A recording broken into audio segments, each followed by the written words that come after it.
Ladies and gentlemen, welcome back to the workshop. It is fantastic to have you here on part 19, goodness gracious, day probably 22 of working on a Viking sword, the biggest project I have ever undertaken in terms of the things that I need to learn, in terms of the bar that I want to raise with the things that I learn, in terms of the quality of the end project. I want this to be the greatest thing I have ever made by a long shot, and I am thrilled, honored, and just so pleased that I've got you here for this journey because we're going to be engraving the lower guard today. So we're going to jump right in.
About a week since I've last talked to you about where it is that we're at. So right now, I have it all undercut. And on this piece, unlike the last side of the upper guard, I did then also raise teeth like the first side of the upper guard. There were a few little instances on that second side of the upper guard I hadn't raised teeth there. A few instances where that gold had pulled out. You remember I had to fix it. The fixes went fine. It all looks great. But I think, you know, it took me 15 minutes to raise teeth around the whole thing, and I think it was an extra little safety, an extra little fail-safe, so that hopefully this one just goes fantastically as we put the gold in. You'll also notice, since we last talked, I have a cold, which I've been fighting off, doing battle with the cold, but that's okay, because we're making progress and we're back in the swing of things, and the next step is to do our gold. You'll remember, of course, I'm going to start with the border, and then we're going to do the inside, and then we're going to chip it off. Ooh, it's nice. Nice to get back in the swing of things. It was a few days doing the trauma stuff, the trauma simulations, where I wasn't keeping up with doing this, and so it's taken a little adjusting to get back into the patience required and the zone required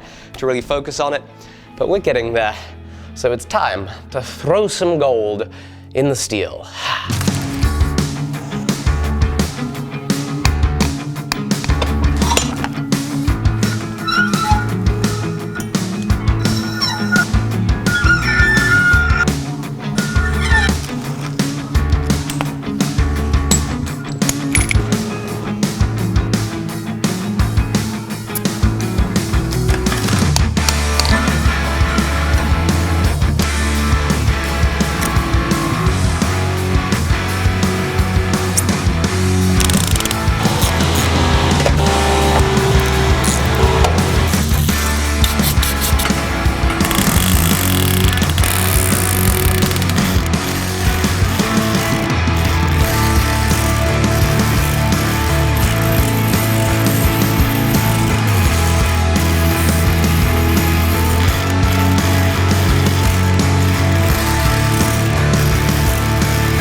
slowly and steadily, progress is being made.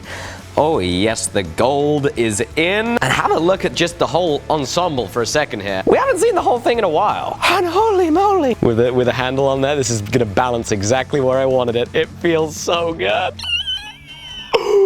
Oh my goodness! This is cool. I mean, we've only got one side of gold on the lower guard and this is nowhere near finished, but this is exciting. We are slowly getting there, slowly. The last episode, I was talking about my desire to set a garnet in the eye of this, and a fantastic, phenomenal jeweler, Pablo Davila, he has a YouTube channel, which I will link down below. He makes fabulous videos about the jewelry that he makes. They're incredible. He then got in touch and he's like, hey Alec, let me just run you through how to properly do a setting so that you can get a perfect gemstone bezel setting in that beast. And holy moly am I grateful, because he, via Instagram DM, gave me a full tutorial on how to set this beautiful stone in this nut with a gold bezel setting, and it is the technique that I want to use because it just looks stunning.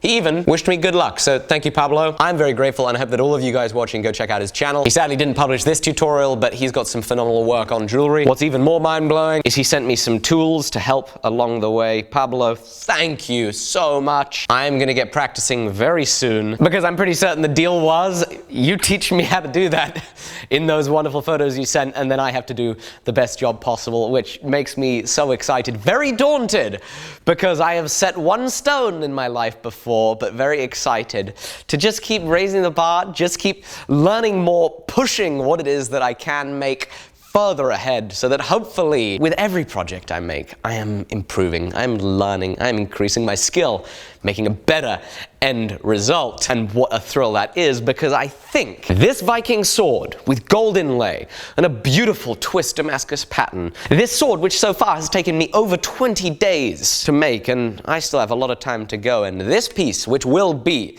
because I'm determined to make it so, the best piece of work I've ever made, this, I'm pretty sure, is going to be the first big art piece that I sell. I think I'm going to do an auction on this. I did an Instagram poll. Lots of you guys said I shouldn't. Lots of you said I should.